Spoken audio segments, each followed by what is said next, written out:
The envelope was the color of old bone.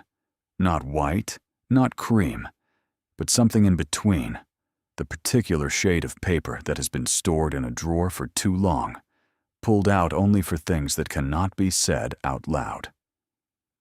Sofia Reyes found it wedged between a water bill and a coupon circular she would never use, sandwiched so tightly between the ordinary and the useless that she almost missed it entirely.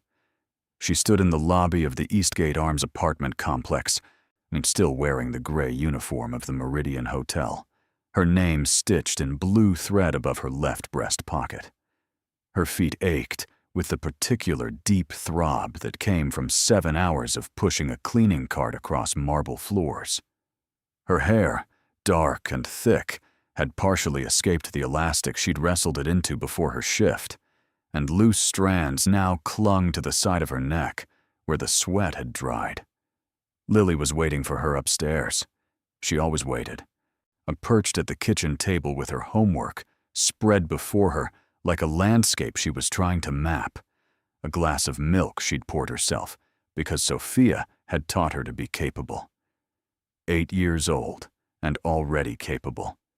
Sometimes that fact filled Sofia with a pride so fierce it burned in her throat like something swallowed too quickly.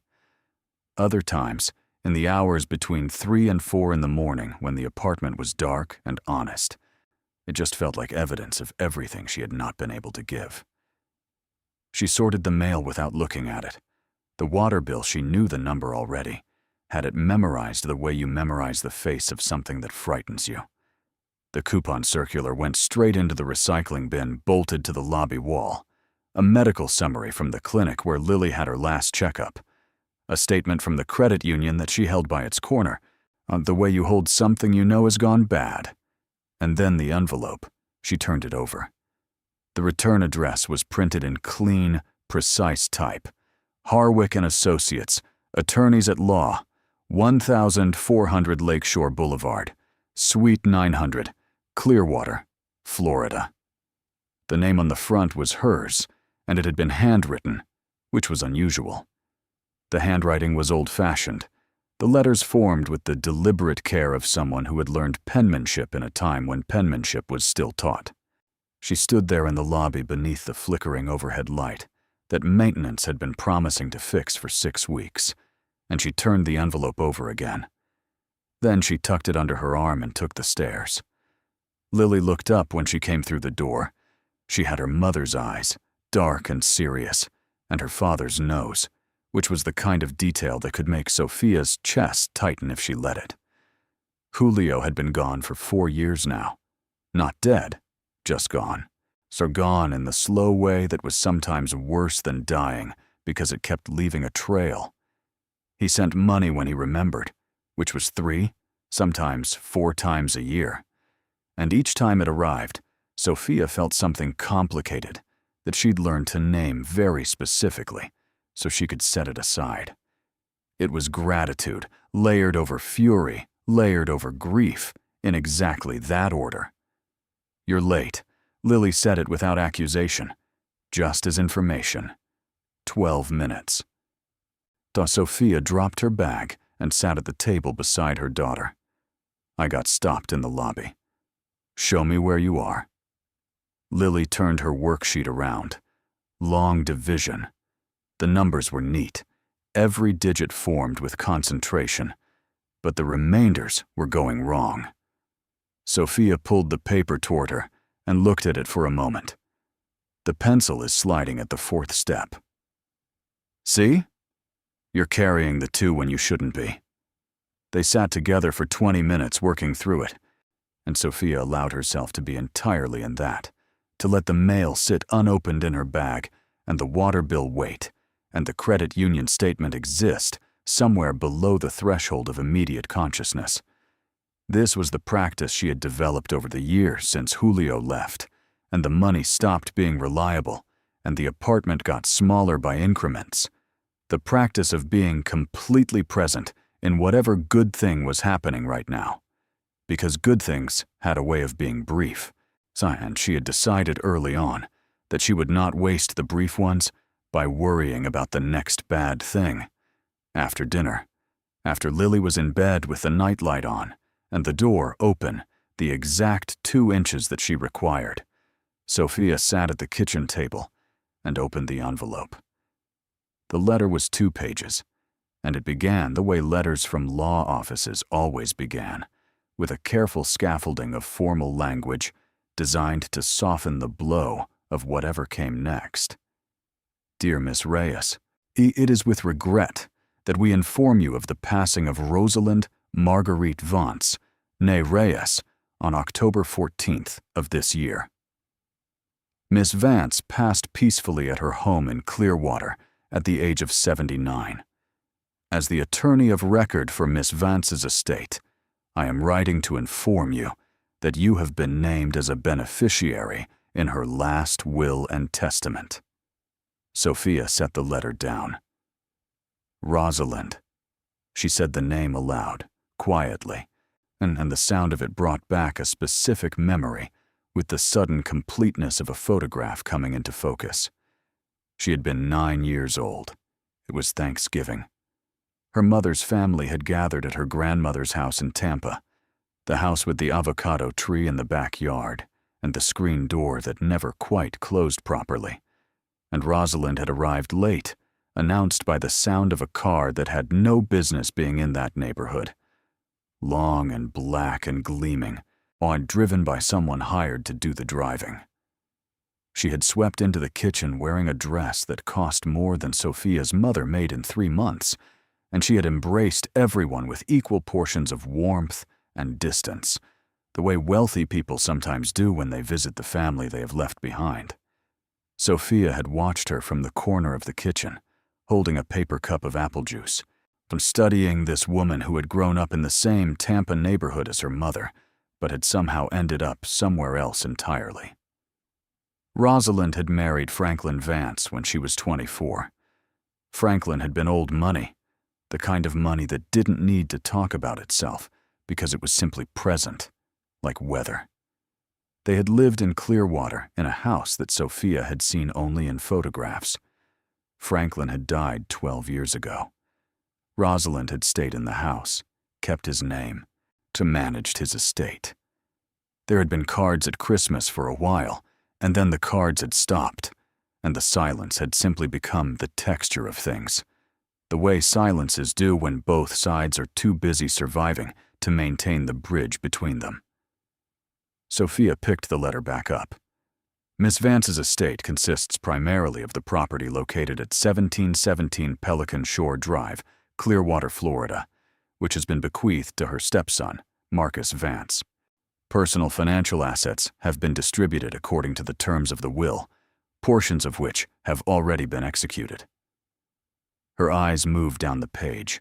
However, Miss Vance has specifically named you, Sofia Elena Reyes, as the sole recipient of one item of personal property described in the will as follows: the mahogany writing desk, 19th century, acquired by the late Rosalind Vance at the Bellamy Estate Auction, 1987, are currently located in the main study of the property at 1717 Pelican Shore Drive.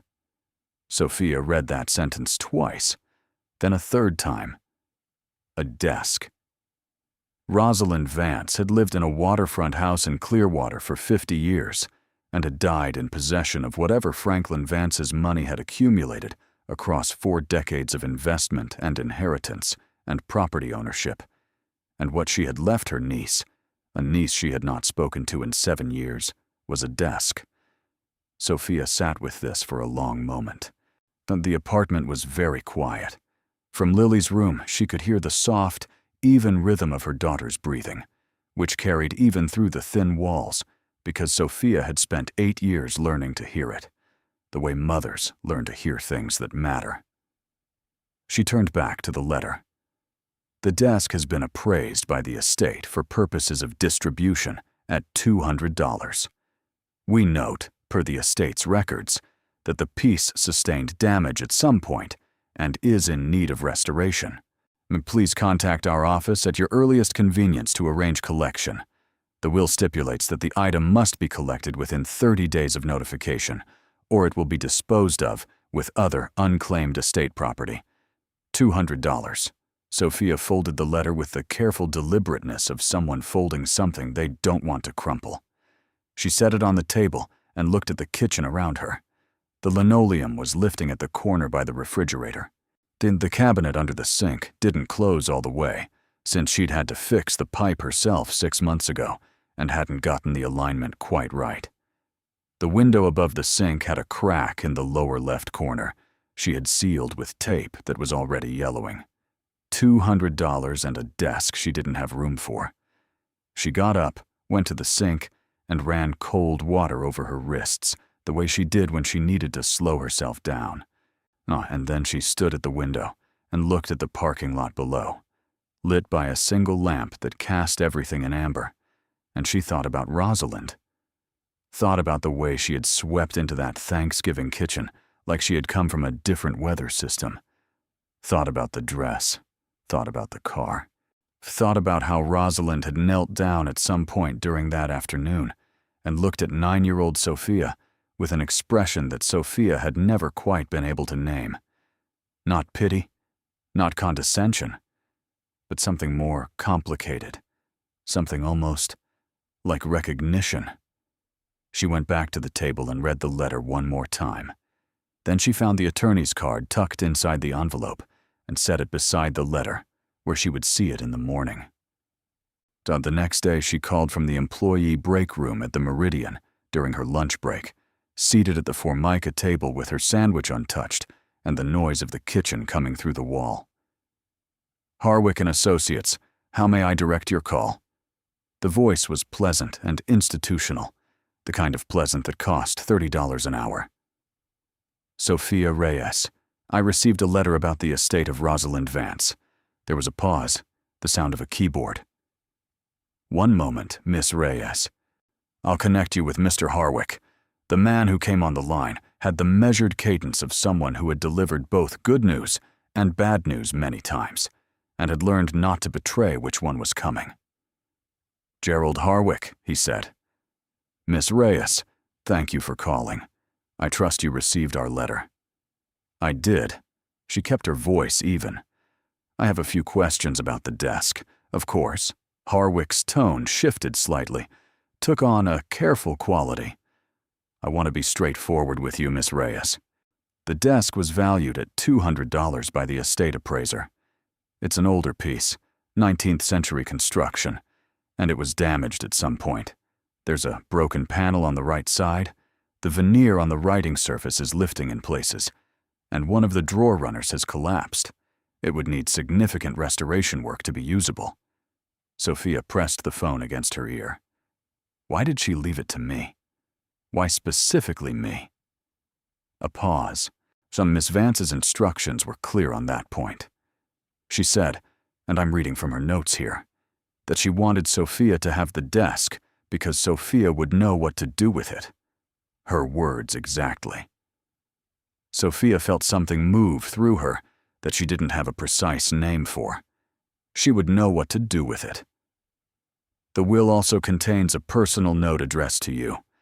I can read it to you now, or include it with the paperwork when you come to collect the piece. Read it now, please. She heard paper. The note read, Sofia, darling. I know what you're going to think. You're going to think I've gone peculiar in my old age and left you something broken when I should have left you something useful. You're probably right, but I need you to trust me. Sit with that desk. Learn it the way you learn a person. I found it 50 years ago, and it took me 20 years to understand what it was trying to tell me. You're sharper than I was. It won't take you that long. All my love, Rosalind. Sofia sat in the break room for a full minute without speaking. From the kitchen, the sound of industrial dishwashers, the smell of cleaning fluid and reheated food, her sandwich still untouched on the table. I'll come this weekend, she said finally. The call to her cousin Marcus came involuntarily, not because she wanted to speak to him, but because Harwick had mentioned that the desk was at the Clearwater house and Sofia would need to coordinate access with Marcus to collect it, since he had taken legal possession of the property 3 weeks after Rosalind's passing. She had Marcus's number from a group text their family had sent around after her grandmother's funeral 6 years ago, and she had never deleted it, the way she had never quite deleted the possibility that things between them might one day be different. Marcus answered on the second ring with the particular tone of someone who has caller ID and has already decided how to feel before picking up. Sofia. Marcus. I'm calling about my aunt's writing desk. I need to come down this weekend to collect it. There was a pause that carried a lot of information. Right. The desk. He said it the way you say the name of something you have already dismissed.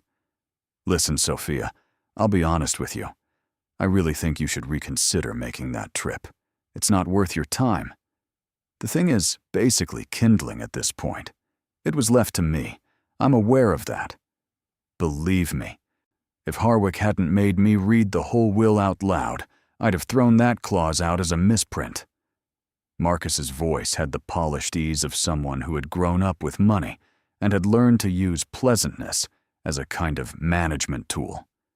He was 45, Franklin Vance's son from a first marriage, a man who had waited 20 years for his father to die, and then discovered that Rosalind's name was on most of what had mattered. He had not loved Rosalind. He had endured her. And now Rosalind was gone, and he had the house. And Sofia could tell from the 2 sentences he had already spoken that he had already decided to view the desk as something to be disposed of rather than transferred. I still have to come get it, she said. The will says 30 days. Fine, come Saturday. I'll leave a key with the neighbor. He paused, and when he continued, his voice had taken on the quality of someone delivering a considered opinion. Look, I'm just going to say this because I think you deserve to hear it. My stepmother was a wonderful woman in a lot of ways, but she was not well at the end. She was not thinking clearly. Whatever she told you about that desk, whatever note she left, that was the thinking of a woman who was 80 years old and confused. She bought that desk at an auction in 1987 for $800 and spent 50 years convincing herself it was special. It's not special. It's a broken Victorian writing desk with water damage and a cracked panel and a collapsed drawer. I had an appraiser come through, and he valued it at less than what it would cost to haul it to the dump. Sofia was quiet for a moment. I know you mean well, she said, and meant none of the words individually, only the sentence as a unit, as a way of ending the conversation. There was a sniff on the other end. Do you need money for gas? I could have Diane send you something through Venmo, a charitable gesture to make the trip worth your while. She felt the heat come into her face, the particular heat of being offered charity by someone who has never had to ask for it. I'll manage. She hung up before he could answer. That evening, she told Lily they were going on a road trip. Lily, who had never once in her 8 years refused the concept of an adventure, immediately began making a list of things they would need. Lily was a list maker, a quality Sofia found equal parts touching and recognizable. The list included, in order, their good flashlight, peanut butter crackers, a book on Florida birds, and the old blanket that lived in the back of the Corolla. Sofia added to it mentally a U-Haul trailer reservation, which she looked up that night after Lily was in bed, and which cost $41 for a half day. She stared at her bank balance for a moment before making the reservation. $41 was not nothing.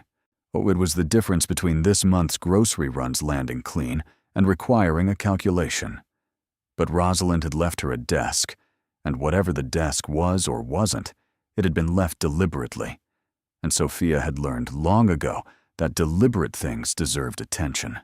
The drive from Atlanta to Clearwater was 5 hours in good traffic. They left at 5 in the morning with Lily wrapped in the blanket in the passenger seat, her hair still in the braid Sofia had put it in the night before, her face soft with the remnant of sleep.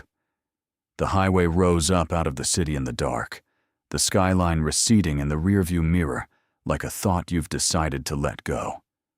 Lily woke somewhere around Valdosta, announced that she was hungry in the specific way that was really a greeting rather than a complaint, and they stopped at a gas station where Sofia bought a juice and crackers and stood at the pump while the morning sky turned the color of peach skin on the horizon. They reached Clearwater at 10:15 on a Saturday that smelled of salt water and late October warmth, the particular tropical warmth of Florida in the fall that always surprised Sofia, even though she had grown up within driving distance of it. The way you can grow up near something beautiful and still not become accustomed to it. The house at 1717 Pelican Shore Drive was exactly what its address suggested. It sat at the end of a palm-lined street that curved toward the bay, on a 2-story structure of white stucco and terracotta roof tiles, surrounded by a garden that someone with money had paid someone else with skill to maintain. Bougainvillea climbed the front gate in a cascade of deep magenta. The driveway was pale stone. A black Mercedes sat in the shade of a live oak at the side of the house. Sofia had not expected the Mercedes. She parked the Corolla with the empty trailer hitched behind it and sat for a moment looking at the house where Rosalind had lived for 50 years. She tried to construct something like grief and found that what came instead was something more complicated. A kind of tender bewilderment, the feeling of being invited into a story very late in its telling. The neighbor, a woman named Mrs. Calloway, who lived 2 doors down and was apparently one of those people who feel a calling to manage the comings and goings of a block, had the key as Marcus had promised. She answered the door in gardening gloves and studied Sofia and Lily with the frank curiosity of someone who had been told to expect them. "You're Rosalind's niece." It wasn't a question. The resemblance is in the eyes. She handed over a key on a brass ring shaped like a manatee. "Marcus and his wife are inside. He called this morning and said he'd meet you there." Sofia felt her jaw tighten slightly. He had said he'd leave the key. He had not said he'd be present. The front door was unlocked when they arrived at it. Inside, the house was the kind of interior that accumulates slowly over a long life. Not cluttered, but layered, each room holding objects that had arrived at different decades and been absorbed into a whole. Oil paintings in heavy frames, rugs with patterns that belonged to the 20s and 30s, a grandfather clock in the front hallway that was still keeping perfect time. The air smelled of lemon polish and something floral and faint underneath, something that might have been the perfume of the woman who had lived here and was now 3 weeks gone. Lily's eyes went wide. She reached for Sofia's hand without comment. They found Marcus in the main study at the back of the house, and standing near the window with a glass of something that was probably bourbon, given the time and the occasion. He was tall, silver-haired, wearing the kind of casual clothes that were expensive precisely because they didn't look it. His wife Diane was on the settee near the fireplace with her phone in her hand, the way Diane was always on the settee near the fireplace with her phone in her hand whenever Sofia had seen her, which was twice before today. She looked up when they entered and offered a smile that was the facial equivalent of a press release. "Sofia," Marcus said, standing straighter. "You made good time. We left early." He let his eyes move over her, the hotel uniform she'd changed out of, but still traveled in the residue of the worn sneakers, Lily holding her hand, and his expression performed a version of warmth that did not quite reach his eyes. "Lily, you've gotten tall. Have you met Lily, Diane?" Briefly, Diane said, still scrolling. Sofia looked around the room. It was full of the things that a lifetime of money and good taste accumulated. A wall of bookshelves floor to ceiling, a Persian rug in shades of red and gold, a writing table by the window, covered in the organized clutter of someone who had worked there regularly. And in the corner, half hidden by a standing lamp that had been pushed in front of it, as if to conceal it, There was the desk. It was larger than she had pictured.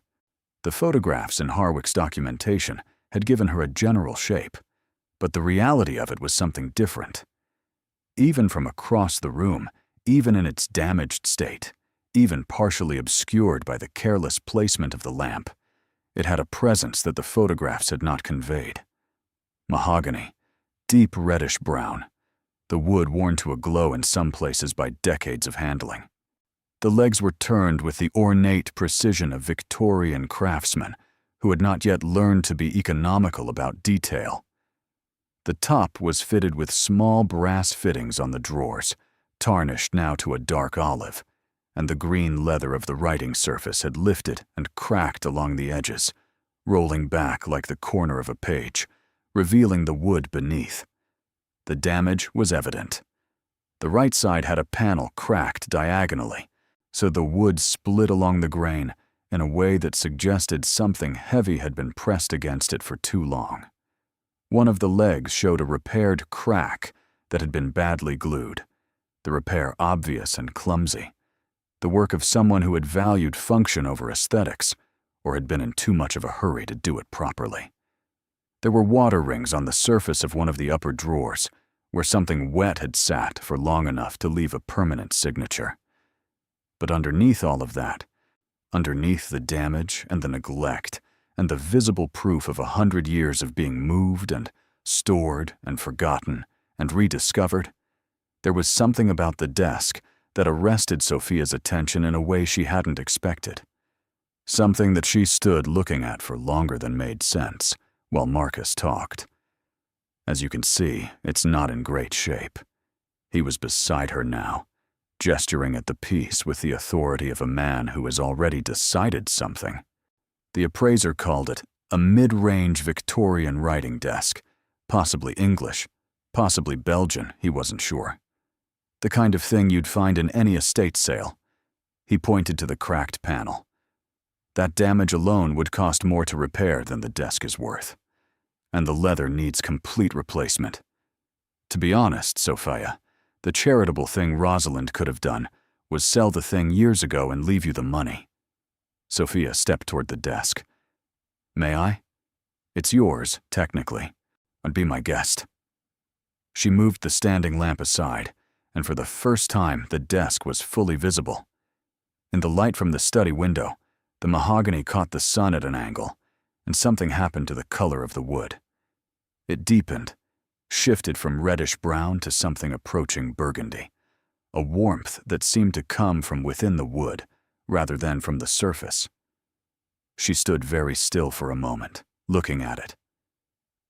It's broken, Lily said from beside her, not unkindly, and just observationally, her head tilted to one side the way she tilted it when she was trying to understand something. Damaged. Sofia corrected the word automatically. That's different from broken. Marcus made a sound behind her that might have been a laugh. She crouched and looked at the lower drawers. 3 of them, deep and well-fitted, the joints still tight despite everything. She pulled the first one open. Empty. The wood inside smelled of cedar and something else, something dry and old that she couldn't name, but that felt like time compressed. She opened the second drawer, also empty.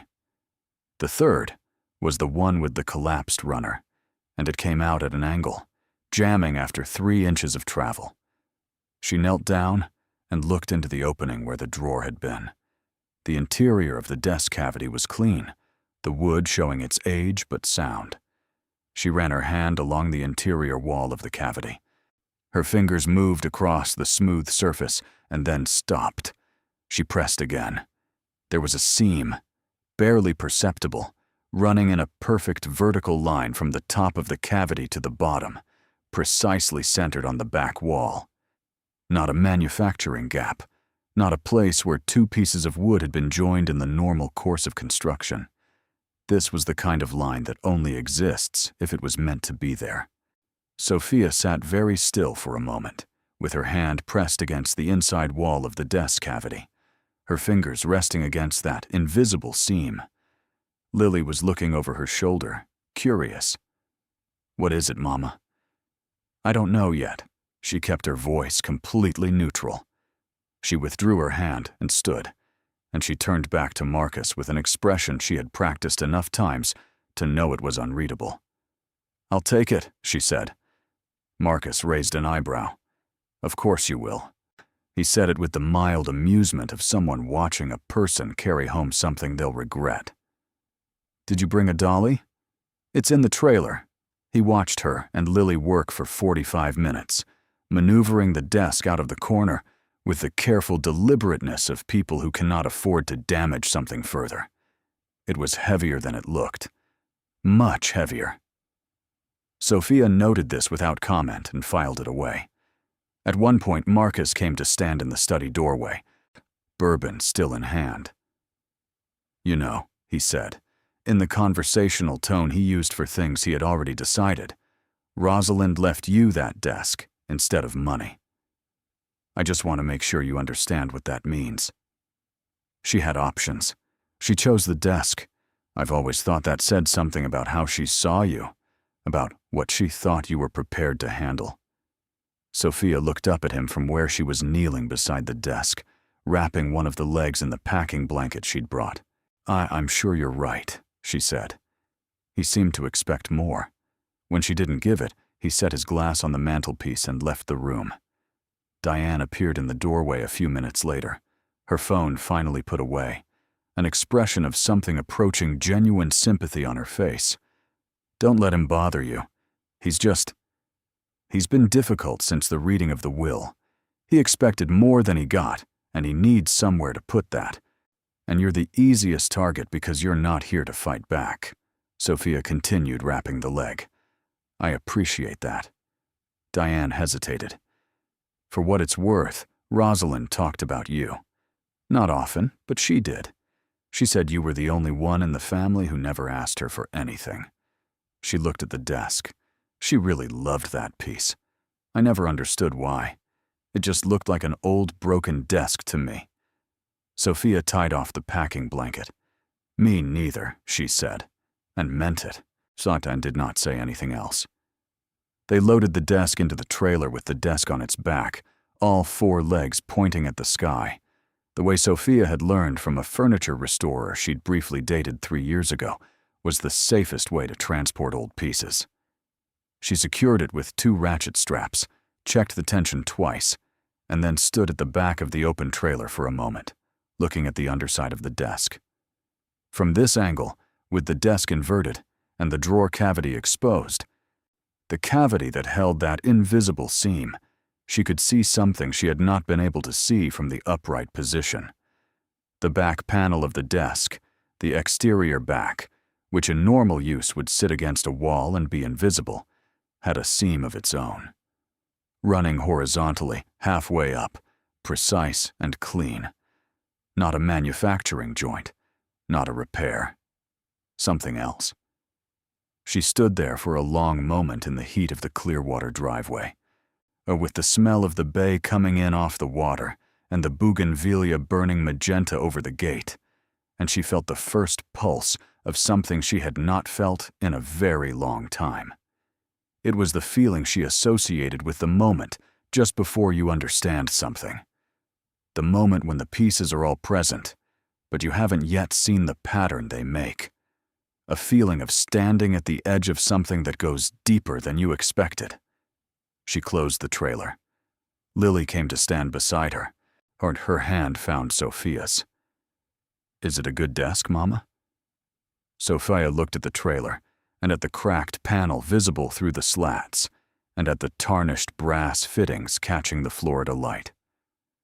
I think so, she said. I think it might be. On the drive back through Clearwater toward the highway, they passed a hardware store, and Sofia pulled in without planning to. She bought a flashlight, the kind with a broad, flat beam designed for close inspection work. While she bought a thin-bladed putty knife and a wood mallet and a small box of finishing nails. The total came to $32. She stood at the register, and the number sat in her chest with a familiar weight. But she paid it.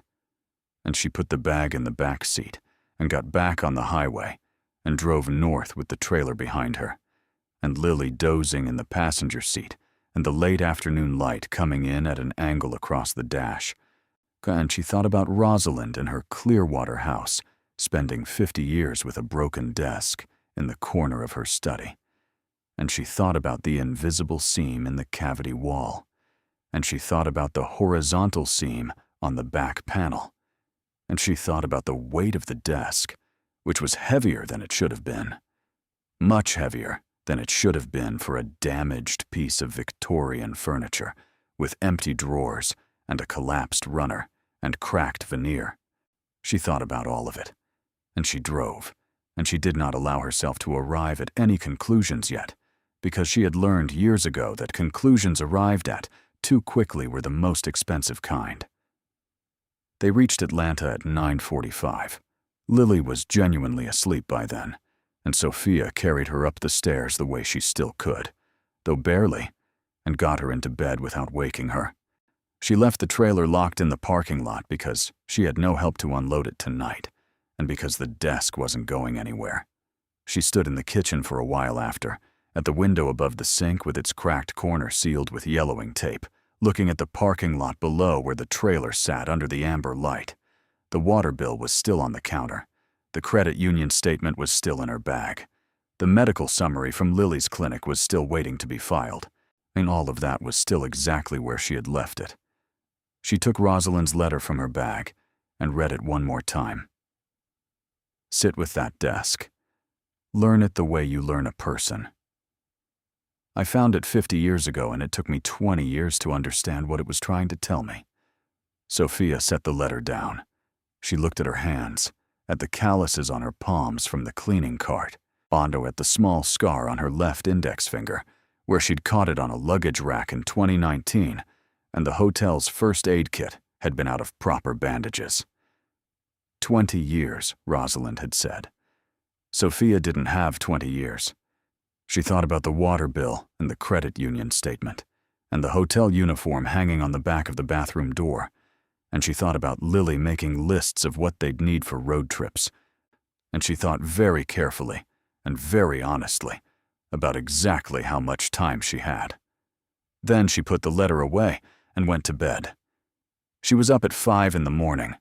The parking lot was empty except for her Corolla and the trailer, and the air was cold, in the way October mornings get cold in Atlanta when the season is finally committed. The cold sitting close to the ground in a low, ground-hugging layer that came into your lungs with a faint sharpness. She had brought the flashlight. She had brought the putty knife. She left them in the bag for now. She unlocked the trailer and lowered the ramp and climbed in, and she sat cross-legged on the trailer floor beside the desk, which was still on its back with its legs pointing upward, and she looked at it for a long time. The flashlight was off. She didn't need it yet. In the gray early light that came in through the trailer slats, the desk's shape was sufficient. She started at the outside. She ran her hands over every surface, every joint, every carved detail on the legs. She pressed each corner, each panel. She tapped lightly with her knuckle at intervals, listening to the sound the wood made, the difference between the full sound of solid wood and the slightly hollow sound of a cavity. When she reached the right side panel, the cracked one, the one that Marcus had pointed to with his bourbon glass as evidence of damage beyond repair, she stopped. She pressed along the crack and felt what she expected to feel, which was give. But beneath the cracked panel, beneath the split veneer, she could feel that the crack did not go all the way through to the structural wood. It was a surface crack. The veneer was damaged, but whatever it covered was intact. She moved to the interior cavity. She took out the flashlight now and angled the beam into the drawer cavity and looked at the vertical seam she had found the day before. In the flashlight beam, so with the desk inverted and the light coming in flat against the surface, she could see it more clearly. It was a precise incision in the wood, not accidental, not age-related splitting. This line had been cut. She picked up the putty knife. She hesitated with the blade resting against the seam. She was aware that what she was about to do was irreversible in a small way, that once the blade went in, whatever was behind this panel would be exposed, and whatever Rosalind had meant by leaving her, this desk would have its answer. And the answer might be nothing. It might be empty space. It might be more split veneer and rotten wood, and evidence of a woman who had loved a broken desk longer than was sensible. Sofia thought of Rosalind kneeling at the Bellamy estate auction in 1987, choosing this piece. She thought of Rosalind spending 50 years in its company. She thought of you would know what to do with it. She pressed the blade into the seam. The panel moved. It did not crack, and it did not splinter, and it did not break. It moved with a smooth, precise, mechanical certainty that was entirely unlike the wood around it, the movement of something that had been designed to move, that had been waiting for exactly this pressure at exactly this point. It slid inward a fraction of an inch, and then stopped, held by something, some internal mechanism that responded to the blade's presence by releasing whatever had held it shut. Sofia sat very still with the putty knife in her hand, and the panel sitting a quarter-inch inward of its previous position, and she became aware of several things in rapid succession. The first was that the air coming from behind the panel was different. Drier. Cooler.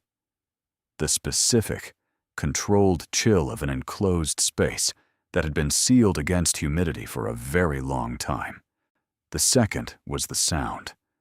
Or rather, the absence of sound, because what had registered in the outer world of the parking lot and the early morning traffic 2 streets away, and the birds starting up in the trees across the lot, had all gone completely inaudible, replaced by a silence that felt like the silence just before you understand something. The third was the smell. Dry paper, machine oil, and something else. Something mineral and clean and cold. Something she had no referent for. Something she had never smelled before but recognized, with a certainty that had no logical basis, as the smell of something valuable. She put down the putty knife, and she put both hands flat against the panel, and she pushed, gently, steadily, the way you move something you are afraid to damage. The panel slid back without resistance. The compartment inside was small, deep, and absolutely dark. She raised the flashlight. The beam went in. Sofia did not move for a very long time. She sat in the trailer in the early morning cold of the Atlanta parking lot, with the flashlight pointed at the interior of a hidden compartment in a Victorian writing desk that had been appraised at $200 and dismissed by a man with a bourbon glass as not worth the cost of disposal. She looked at what the compartment contained, and the sound came back into the world all at once. The birds and the traffic and the low industrial hum of the city waking up.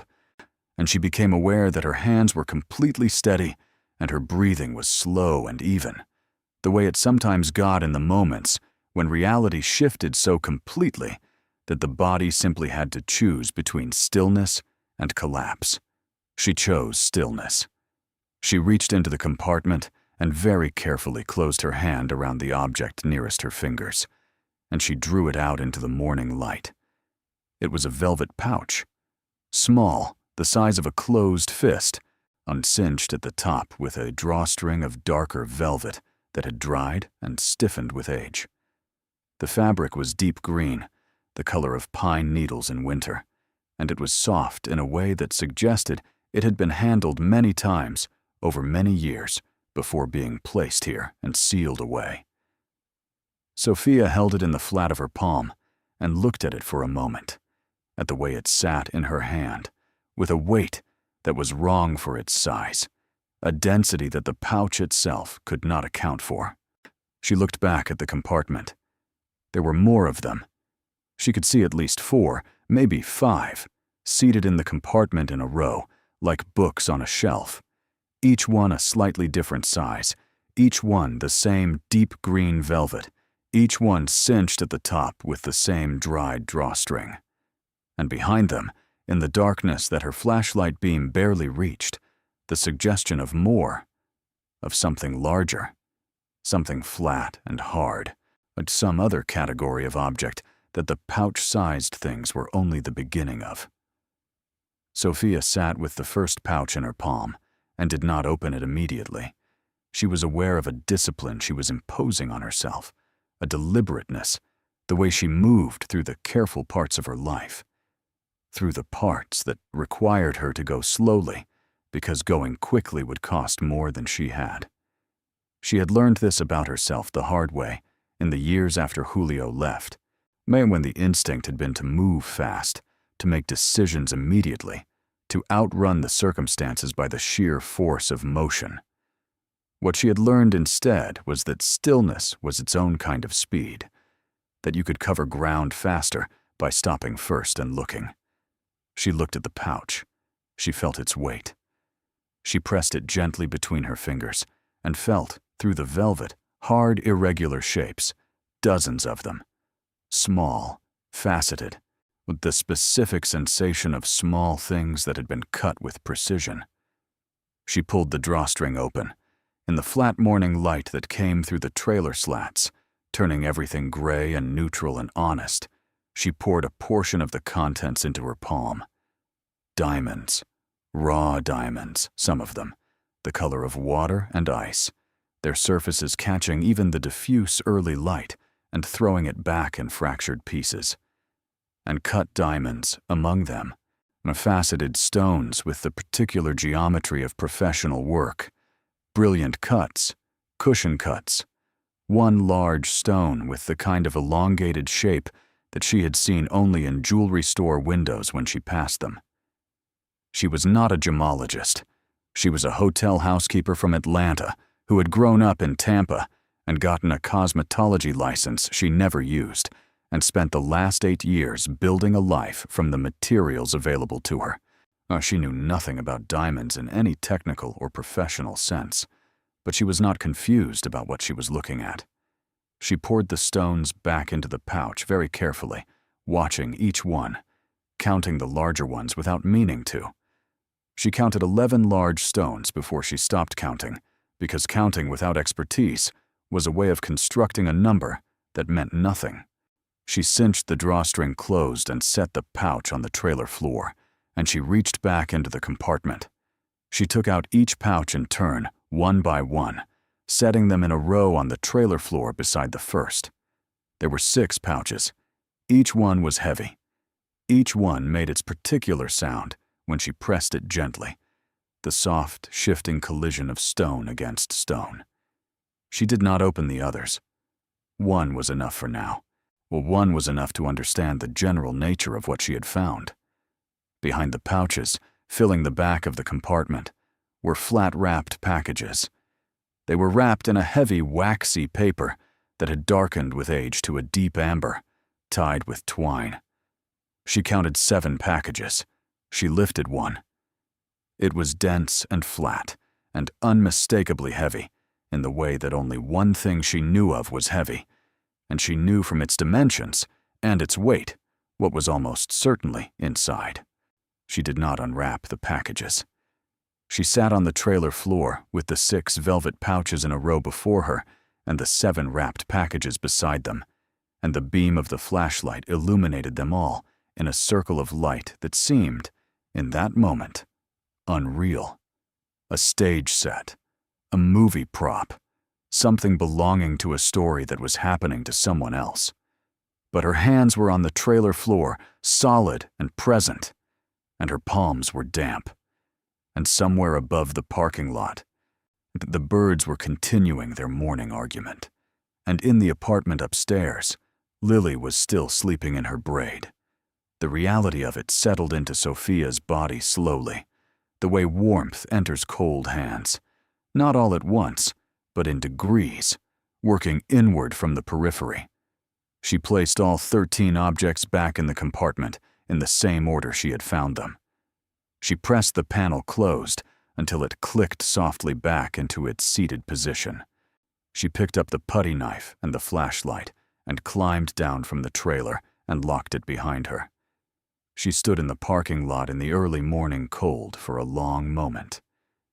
Then she went upstairs and sat at the kitchen table and looked at the wall for approximately 20 minutes without moving. Then she made coffee. She was on her second cup when she heard Lily stirring in her room, and she composed her face into its ordinary morning arrangement, the arrangement that said, "This is a Saturday. We have plans. The world is what it is, and that is fine. What are we doing today?" Lily appeared in the kitchen doorway in her pajamas, her braid mostly undone, a pillow crease running down the left side of her face.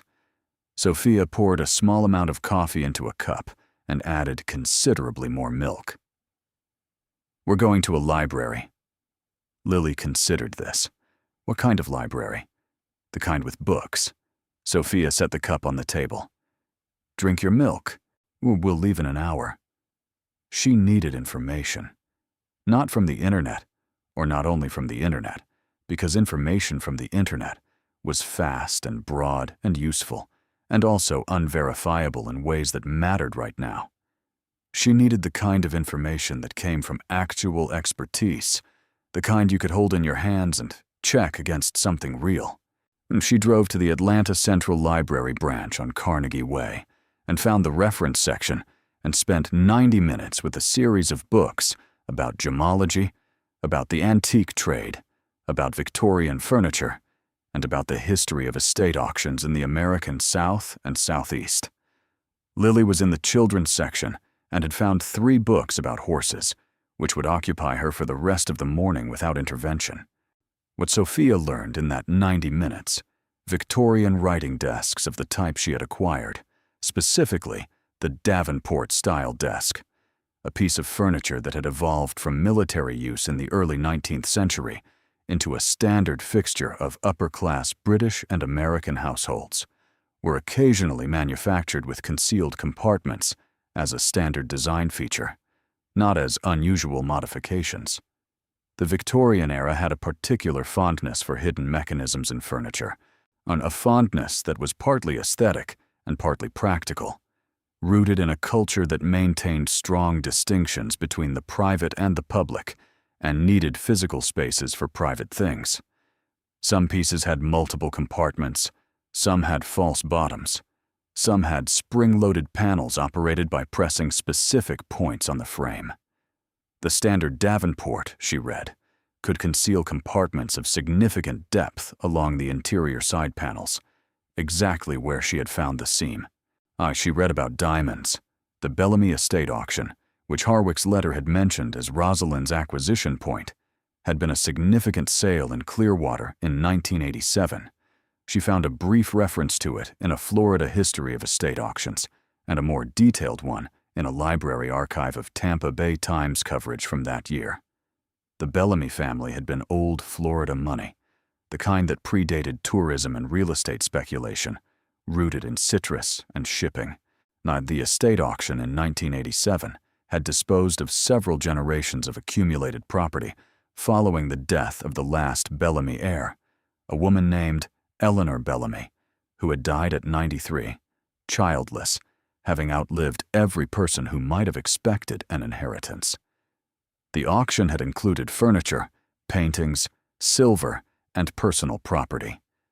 It had also, according to a brief notation in the Times coverage, included items whose provenance had been the subject of some quiet discussion among auction house personnel, items believed to have been acquired by the Bellamy family during the 1930s and 1940s, a period during which a certain class of European wealth had moved into private American hands through channels that were not always documented. Sofia read that paragraph twice. She closed the book and sat for a moment with her hands flat on the table. The 1930s and 1940s are European wealth moving into private American hands through undocumented channels. The particular weight of what she had found in the compartment, the raw stones alongside the cut ones, a combination that suggested a collection assembled not through the normal channels of fine jewelry acquisition, but through something different, something more urgent, something belonging to a time when people carried what they had to carry, because carrying was the only available option. She was constructing a theory. She knew it was a theory. She wrote nothing down because writing it down would give it a weight it had not yet earned. But the outline of it was clear in her mind as she drove home with Lily in the passenger seat, reading about horses, the trailer still locked in the parking lot, the 13 objects still in their compartment. She needed an expert, someone who could look at what she had found and tell her what it was and what it was worth, and whether what she suspected about its history had any basis in fact. She needed someone she could trust, which was the harder part. She went through her options the way she went through all resource problems, methodically, from the most available to the least. She had no money for a private appraisal, not yet. She had no contacts in the gemological world. She had no lawyer, no financial advisor, and no network of professional relationships to draw on. She had a hotel job that gave her no useful connections for this particular situation. What she had was her phone and the public library's internet terminals and her own intelligence, which had always been her most reliable asset, because nobody could repossess it. She spent Sunday evening researching. Lily was in bed. The apartment was quiet. She found the Gemological Institute of America's website, which explained the process of certified appraisal and the difference between appraisal for insurance purposes and appraisal for sale. She found the Atlanta Jewelry and Gem Exchange, which had several certified gemologists on staff. She found a professor at Georgia State named Dr. Adaeze Okonkwo, who specialized in provenance research for art and objects of value, whose department page mentioned, among other areas of expertise, restituted property from the mid-20th century, and that last one she stared at for a long time. She sent an email to Dr. Okonkwo at 11:45 that night. She did not describe what she had found in any detail. She said only that she had inherited a Victorian writing desk from a Florida estate and had found its contents unusual, and that she was trying to understand both their value and their history before proceeding further. She asked if Dr. Okonkwo might be willing to consult, and she mentioned, because it seemed relevant, on the Bellamy estate auction of 1987 and the particular timeline she was working with. She sent the email and closed her laptop and looked at the ceiling. She thought about Rosalind at the Bellamy estate auction in 1987, 38 years old, newly widowed, walking through a Florida auction house and seeing this piece of furniture in a row of other pieces. She thought about what it would take to recognize something that no one else had recognized. She thought about Rosalind spending 20 years in the company of the desk before understanding what it was trying to tell her, which meant she had understood somewhere around 2007, somewhere in the middle of her 60s, and had then spent the next decade and a half sitting with that knowledge alone. "Why alone?" Sofia asked the ceiling. "Why didn't you tell anyone?" But she knew the answer before the question had fully formed, because the answer to who had told Rosalind had brought it to her was implicit in the desk itself, and in the woman who had brought it to that auction house and placed it among the furniture of her family's estate without explanation. Because once you understood what the desk contained and where the contents likely came from, the calculus of telling became complicated in ways that had no simple resolution. Dr. Okonkwo responded the next morning at 7:42, all which suggested either an early riser or someone who checked email before anything else. The response was brief and direct and confirmed what Sofia had hoped. "Ms. Reyes, your email is unusual enough to warrant a conversation. The Bellamy auction has come to my attention in a different context. I would be glad to meet. Please call my office at your earliest convenience." Sofia called from the hotel break room at lunch. Dr. Okonkwo's voice was low and measured and precise, but with a slight British undertone that suggested education in England at some point, and she asked exactly the right questions in exactly the right order. Not leading, not speculative, but the systematic questions of someone who has developed a methodology for assessing things that other people have missed. She asked, "What are the approximate dimensions of the compartment? What is the approximate count and size range of the stones? Are there any identifying marks on the wrapped packages? What is the overall weight of the desk relative to its apparent construction?" Sofia answered each question with the particular precision of someone who had gone back to the trailer on Sunday morning and looked again and measured and weighed the desk on the bathroom scale by carrying it in sections and had written down everything. When she finished answering, Dr. Okonkwo was quiet for a moment. "Can you bring me the desk?" she said finally. "I can bring you the contents. If I can figure out how to remove them without damaging the mechanism, that would be preferable. The desk itself will be relevant eventually, but the contents first." "Can you come this week?" "Wednesday afternoon," Sofia said. "I have a late shift Thursday, so I can do Wednesday." She called in a favor with her neighbor Mrs. Benitez, who watched Lily on the rare occasions when Sofia needed coverage. And on Wednesday afternoon, she drove to the Georgia State campus with the 6 velvet pouches and the 7 wrapped packages in a zippered tote bag that she held in her lap for the entirety of the drive. Dr. Adaize Okonkwo was not what Sofia had expected. She was 50 or so, Nigerian-born and London-educated, with the specific kind of self-possession that came from decades of work in a field that requires you to hold your conclusions very lightly until the evidence is overwhelming. Her office was a controlled chaos of books and files and flat storage drawers of the kind used in museums, and her desk was the working desk of someone who actually worked, covered in papers, weighted by a carved stone paperweight that looked like it might itself be the subject of someone's provenance research. She gestured Sofia into the chair across from her and did not look at the tote bag on Sofia's lap immediately. She looked at Sofia. "Tell me how you found it," she said. "I'd start from the beginning," Sofia told her. "All of it, from the attorney's letter to the library research to the email." She told it plainly and in order and without embellishment, the way she had learned to tell things that mattered. Dr. Okonkwo listened without interrupting, which was itself a quality Sofia noted and respected. When Sofia finished, Dr. Okonkwo said, "The bag."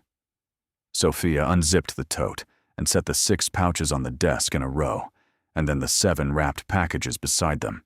The total displacement of material on Dr. Okonkwo's desk was modest. It all fit in a space the size of a laptop, but the weight of it was evident from the way the desk surface settled slightly, or seemed to. Dr. Okonkwo put on gloves, cotton, the archival kind, and opened the first pouch. She worked without speaking for 23 minutes. Sofia tracked the time on the clock above the door because she needed something to anchor her to the room while Dr. Okonkwo moved through the pouches with a set of tools from her desk drawer: a loop, a scale, a pair of calipers, a reference book whose binding was cracked from years of use. She weighed stones individually. She measured the larger ones. She noted things in a small spiral notebook with a mechanical pencil, the kind of notations that consisted largely of numbers and abbreviations. When she unwrapped the first of the flat packages and exposed what was inside, she stopped for a moment and looked at it, with an expression that was not quite surprise, but was something adjacent to it. The expression of someone who expected to confirm a hypothesis and has found that reality has exceeded the hypothesis. "What is it?" Sofia asked. "A gold bar. Small, what's called a kilo bar." She held it in her cotton-gloved hand. "This is a specific kind of weight and marking. The stamp here is consistent with European production, and specifically what I would call continental European, from the late 1930s or early 1940s. She set it on the scale. She unwrapped the remaining 6 packages without speaking. Each one contained the same thing, a small, dense gold bar, each with its own markings, some clear, some partially obscured by age, or by what appeared to be deliberate light abrasion. She made more notes. Then she sat back in her chair and removed her gloves and looked at Sofia with the full, clear attention of someone delivering a considered assessment. "I cannot give you a final number today," she said. "That requires certification and verification processes that take time. But I can give you a preliminary assessment. Please, the diamonds." Dr. Okonkwo looked at the 6 pouches on her desk. "There are, at my count, 114 stones across these 6 pouches. They range from approximately half a carat to what appears to be a 14 or 15 carat stone in the 4th pouch. I'll need a proper scale for that one. Mine only goes to 10. The cut stones are a mix of styles, some of which are consistent with early 20th century European cutting techniques, some older. The uncut stones are consistent with natural rough diamonds, likely of African origin." Sofia was very still. See, based on current wholesale market values for stones of this quality and character, the preliminary estimate for the diamond collection alone is in the range of $280 to $300 million. The clock above the door made its small mechanical noise. Sofia said, "Say that again." Dr. Okonkwo said it again in the same measured tone, at the same pace, as if the number were ordinary, as if numbers of that magnitude were a regular feature of the work she did, and Sofia said nothing.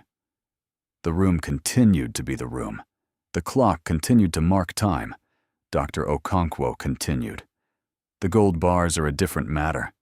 Their value as raw gold is significant, but secondary to their historical value and their potential provenance implications. Based on the markings and the manufacturing period, these bars are consistent with a category of assets I work with frequently: property that was confiscated, transferred, or otherwise displaced from Jewish families in occupied Europe during the Second World War. There are documentation databases, international registries, that I will need to check before any definitive statement can be made about their provenance. The diamonds are likely from the same source." Sofia heard this and understood it and held it. "What does that mean for the inheritance?" Her voice was very steady. "It's complicated," Dr. Okonkwo said. "It doesn't mean it isn't yours. The legal chain runs from wherever the original owner left these objects through every subsequent holder to Rosalind Vance to you. The question of whether any original family members or their descendants have a claim is a separate question that runs on a parallel track. But here is what I will tell you, based on 20 years of doing this work. The fact that your great-aunt went to the trouble of preserving these objects, of concealing them carefully, of protecting them from damage and humidity for 50 years, that suggests she understood their significance and was waiting for the right moment or the right person to make decisions about them properly." Sofia looked at the desk she had tried to have ready to think of the right word and found it. "Legacy." Dr. Okonkwo looked at her for a moment with something that might have been recognition. "Exactly," she said. "This is a legacy in the oldest sense of the word. It comes with both the gift and the obligation." They spent another hour talking through the process. Dr. Okonkwo would conduct her provenance research through the relevant international databases. Sofia would need a certified gemological appraisal from a GIA-certified gemologist, which Dr. Okonkwo could arrange through a colleague she trusted. The gold bars would need separate metallurgical and historical analysis. None of this could proceed legally or safely without a lawyer, or which meant Sofia needed to find one immediately. "I don't have money for a lawyer," Sofia said. Dr. Okonkwo's expression was calm. "You are sitting across from me with approximately $280 million in a zippered tote bag," she said. "You will find a way to make the initial arrangements. There are attorneys who work on contingency for cases like this." Sofia looked at the tote bag. Something struck her as almost funny about it. The bag. which she had bought at a dollar store 3 years ago, printed with a geometric pattern in blue and white. She had used it for library books and grocery overflow, and once for a school project of Lily's involving poster board and markers. Now it was sitting on a university professor's desk, containing the better part of $300 million. She thought about the water bill on her kitchen counter. She thought about the credit union statement in her bag. And she thought about Lily's hospital copay from the clinic visit that she was paying off at $40 a month. She thought about the hotel uniform on the back of the bathroom door. Then she picked up the tote bag and placed it very carefully back in her lap. She thanked Dr. Okonkwo and made an appointment for the following week for the formal appraisal process to begin. She drove home in the Corolla with the contents of the desk in her lap and the trailer still hitched to the back. And she did not play music, and she did not call anyone. And she drove with both hands on the wheel through the afternoon Atlanta traffic, and she was completely composed, except for the single moment on I-20 when a gap opened in the traffic and the city spread itself out around her, and she pressed her lips together very hard for approximately 4 seconds. Then the gap closed, and the traffic resumed, and she drove home. She did not tell Lily that night. She would tell Lily eventually, in the particular age-appropriate form that a 9-year-old could absorb without the weight of it becoming too much. But not yet. For now, she cooked dinner and helped with homework and watched half of an animated film on the laptop propped against the fruit bowl and braided Lily's hair for the morning and turned out the light. And then she sat at the kitchen table in the dark for a long time. She was thinking about Rosalind, about all the things she now understood about Rosalind that she hadn't understood before. The woman had sat with this knowledge for probably 15 years, maybe more. She had sat with $280 million in a writing desk in the corner of her study and drunk her morning coffee 5 feet from it, and received guests in that room and lived her life around it. She had told no one, not Marcus, not the lawyers, not family. And she had waited and watched and made one decision very carefully, the last decision she had agency to make, the decision about who would receive the desk. "You're the only one in the family who never asked me for anything." That was what Diane had said Rosalind told her. Sofia had taken that as a character assessment at the time. Now she understood it as a qualification. Rosalind had needed to find someone who didn't want money, because wanting money was a way of misunderstanding what the desk actually was. The desk wasn't money. The desk was a responsibility, and a person who treated it like money would handle it wrong. Sofia did not sleep well that night. She did not expect to. There was too much in motion in her mind, too many variables she couldn't yet see clearly. She was aware, with a clarity that had come to her around 2 in the morning, that the next steps she took would determine the shape of the rest of her life and her daughter's life, and the margin for error was very small. She needed a lawyer. She needed the appraisal. She needed to understand the provenance question properly, because the provenance question was not just a legal technicality. It was the moral center of everything, the thing that would determine what she owed and to whom. And she needed to keep all of this quiet until those pieces were in place. The phone call from Marcus came on Thursday. She was in the middle of her shift at the Meridian, pushing the cleaning cart down the 8th floor hallway, when her phone buzzed in her pocket. She almost didn't answer. She had a rule about phones during shifts that she generally kept because the manager, a woman named Patricia, who had been running hotel housekeeping operations for 25 years, had seen enough personal calls spiral into personal crises on hotel time that she treated all phone use during shifts as a potential emergency. But something made Sofia look at the screen. Marcus. She left the cart in the hallway and stepped into the stairwell. Sofia. His voice had a different quality than it had at the house. The easy pleasantness was gone. What remained was something flatter and more effortful. The voice of someone who is working to maintain an affect that no longer comes naturally. I wanted to follow up about the desk. The desk is fine. Good, good. I'm glad you got it home safely. He paused. Listen, I've been doing some thinking. About Rosalind's estate, about the way things were distributed. His voice took on a conciliatory register. I want you to know I've spoken with our attorney, and we've identified what I think was an oversight in the will. Since Sofia was leaning against the stairwell wall, the smell of industrial cleaning products rising from the floors below. What kind of oversight? Well, the desk was appraised at $200. But the thing is, Rosalind had a number of pieces of personal property that weren't properly cataloged before the estate was executed.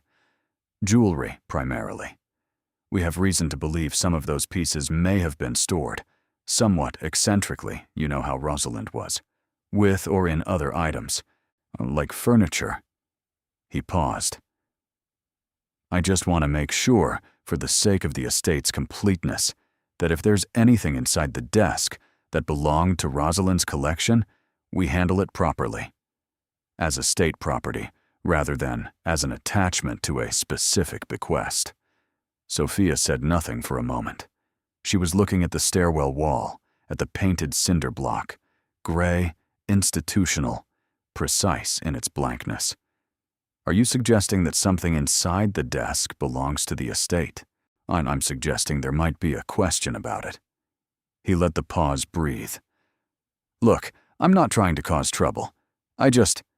We've had the estate appraiser reach back out with some questions about a discrepancy in the original catalog, and I want to make sure we're all on the same page before it becomes a formal issue.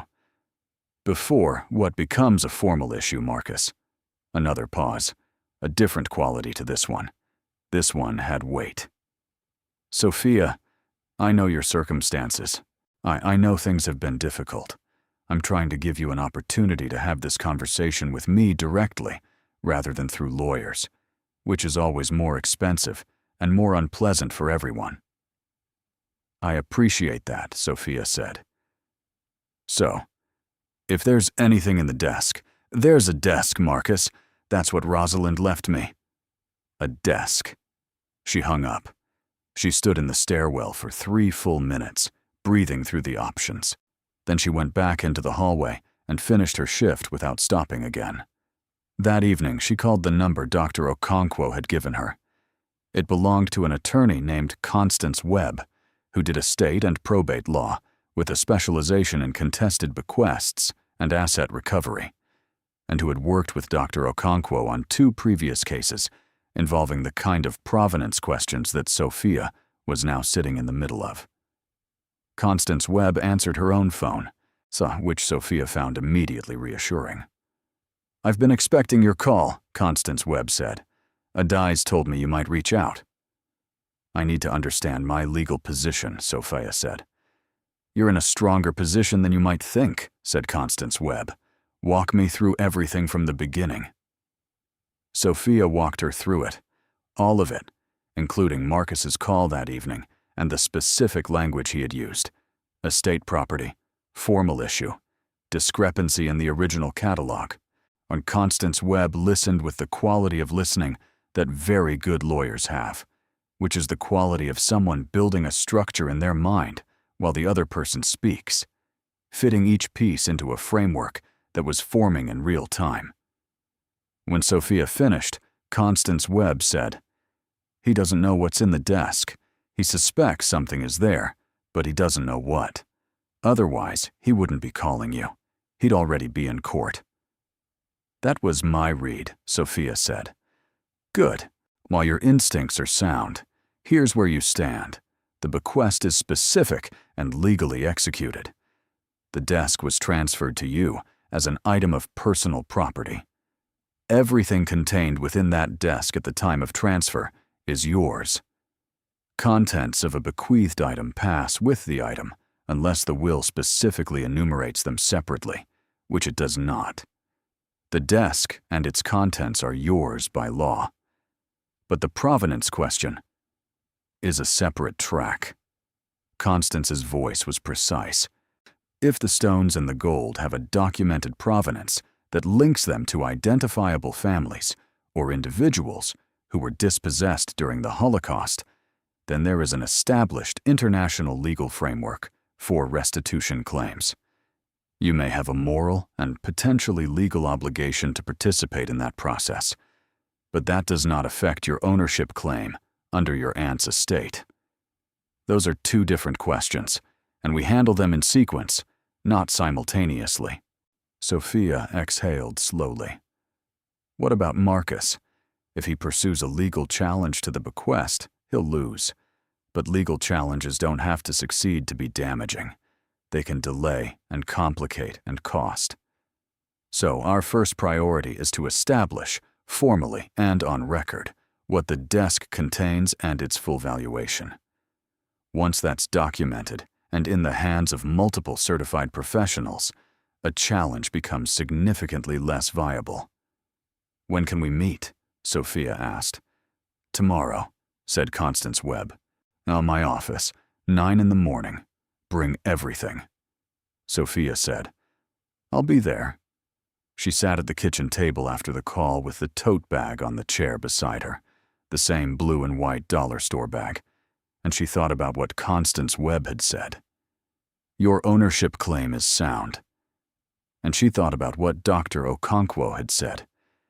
You are sitting with approximately $280 million.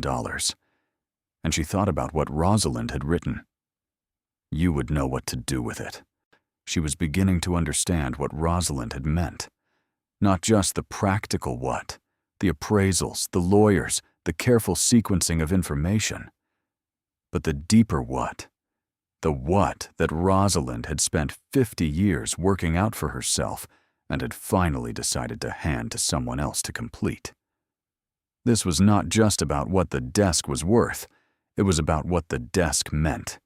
It was about where these objects had come from and who had carried them and what had been lost in the carrying, and what it would mean to do right by that history now, 50 years after an old woman in Florida had bought a damaged Victorian writing desk at a Florida estate auction because she recognized something in it that nobody else at that auction had seen.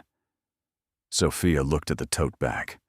She thought about the original owners, whoever they had been, carrying these same stones in the same velvet pouches through cities that were burning around them, across borders that were closing, and toward ships or safe houses or the particular mercy of strangers, carrying what could be carried, leaving the rest. She thought about being a person who carries what matters. She thought about Lily asleep in the next room. She put the tote bag in the back of her closet behind her winter coats, which were hung so tightly together that the space behind them was invisible unless you moved them. She wedged the bag into the corner and pulled the coats back into place. Then she went to bed, and this time she slept, because she had done what she could do today, and tomorrow was its own set of actions, and there was no useful purpose served by lying awake, constructing futures she couldn't yet reach. At 8:15 the next morning, 45 minutes before she was due to leave for Constance Webb's office, her phone rang again. Not Marcus this time, a number she didn't recognize, with a Florida area code. She answered it on the second ring. Miss Reyes. The voice was male, middle-aged, and carried the particular professional warmth of someone who has been trained to deliver uncomfortable things in comfortable tones. My name is Raymond Stoll. I'm an attorney with Lindsay, Stoll, and Prather, and I represent Marcus Vance in the matter of the Rosalind Vance estate. Sofia felt her shoulders settle into the configuration they took when she was preparing for something difficult. She sat down at the kitchen table. What can I do for you, Mr. Stoll? Miss Reyes, I want to start by saying that Mr. Vance has the highest regard for you and your family, and that this call is not adversarial in its intent. He paused, in the way that people pause before adversarial things. We've reviewed the estate documentation in detail, and we believe there may have been an error in the appraisal and cataloging of the writing desk bequeathed to you. Specifically, our position is that the desk may contain items that were never formally inventoried as separate from the estate's personal property, and that those items, whatever their nature, properly belonged to the estate. Sofia said nothing. Stoll continued. Mr. Vance is prepared to be very generous in his approach to this. He is prepared to offer you a settlement of $50,000 in exchange for the return of the desk and all of its contents, sight unseen. He considers this a fair reflection of your time and effort in this matter, and a clean resolution that avoids what could become a lengthy and expensive legal dispute. $50,000. Sofia looked at the kitchen wall, at the calendar hanging there, at the month's bills flagged in red pen along the margin, because she had always been a person who tracked things in writing. She thought about what the desk contained. She thought about $280 million in velvet pouches and gold bars wrapped in waxy paper. She thought about $50,000. She thought about how precisely the offer proved that Marcus did not know what was in the desk. If he had known, the offer would have been different. If he had known, he wouldn't have called her at all. He would already be in court with a team of lawyers and a contested bequest filing. He was guessing. He was guessing hard enough to put $50,000 on the table, which meant he was afraid. And the afraid version of Marcus was more dangerous than the comfortable, bourbon glass version, because the afraid version would escalate. Constance Webb. She needed to be in that office in 37 minutes. Mr. Stoll, Sofia said, I appreciate the call. I'll have my attorney contact your office. Please direct all further communication through her. There was a pause. You have an attorney? I do now. She hung up and called Constance Webb and told her about the call before she'd even stood up from the table. Constance Webb's response was immediate and without ceremony. Don't answer any further calls from that number or from Marcus Vance. Come directly to my office. We need to move faster than I anticipated. Sofia was out the door in 15 minutes with Lily dropped at Mrs. Benitez's and the tote bag in her hand, and the morning traffic building on the highway below. She drove with the particular focus that had become her default mode since Saturday morning in the parking lot. The focus of someone who has understood that the ground has shifted and that navigating the new terrain requires everything she has. Behind her, in the parking lot of the Eastgate Arms, the trailer sat in its spot with the desk inside it, empty of its secret now. Just an old, damaged Victorian piece with a cracked panel and a collapsed drawer runner. I'm worth $200 to anyone who didn't know where to press. And ahead of her, in a law office on Peachtree Street, the next move was waiting to be made. She drove toward it with her hand steady on the wheel, the way she had learned to move through the difficult parts. Not fast, not reckless, but with intention, with the exact amount of force the situation required, and not 1 ounce more. Constance Webb's office was on the 14th floor of a building on Peachtree Street that had been built in the 70s and had the particular solidity of buildings from that era, structures that had been designed when permanence was still the primary architectural ambition. The office itself was not the kind of office that announced itself loudly. No sweeping views, no prestige furniture, no artwork chosen by a decorator to signal seriousness. What it had instead were bookshelves that ran floor to ceiling on every wall, the kind of shelves that sag slightly under the weight of actual use, and a desk covered in working papers, and a woman behind it who looked like someone who had spent 20 years doing exactly what she said she did and was not interested in performing it. Constance Webb was 60, or close to it, with short gray hair and the kind of face that had learned to hold complex information without letting it show on the surface. She was a woman who had grown up in Decatur and gone to Emory and spent 3 years in a large firm and then left it, she had once said in a law school profile that Sofia found while researching her, because large firms were where good legal instincts went to die by committee. She had built her practice slowly, deliberately, on exactly the kinds of cases that didn't fit neatly into standard categories. Cases where the law and the history and the moral weight of a thing were tangled together in ways that required patience to untangle. She stood when Sofia came in and shook her hand with the directness of someone for whom handshakes are information. She looked at the tote bag. "Is that it?" "That's it." Set it on the desk. Constance sat back down. "I've spoken with Adoz this morning." She gave me the overview. "I want to hear it from you directly before we discuss next steps." Sofia sat and told it again. She was getting better at telling it, the way you get better at any narrative through repetition, finding the essential shape of it, the moments that carried the most weight, the sequence that made the clearest sense. Constance listened with a pen in her hand that she used occasionally to make small marks in a yellow legal pad, not notes exactly, more like coordinates, on points of reference on a map she was drawing as Sofia spoke. When Sofia finished, Constance set the pen down. "Raymond Stoll is a competent attorney, and Marcus Vance has enough money to sustain a legal challenge for a long time if he decides that's the right move. But he made a mistake this morning. $50,000 is an offer made by someone who is guessing. The moment he puts a specific number on the table, he's showing his hand." She tapped the legal pad. "He doesn't know what's in that bag. He knows something is there, or suspects it. But he doesn't have a basis for his suspicion beyond the fact that Rosalind was peculiar about the desk and left it to a relative rather than letting it pass with the house. What's his legal argument? His probable argument is that the contents of the desk were never properly inventoried as separate personal property, and therefore pass with the general estate, which he controls. Well, it's a reasonable argument on its surface." Constance paused, but it fails for a specific reason. She pulled a page from the papers on her desk and slid it across to Sofia. "This is the relevant section of Florida estate law.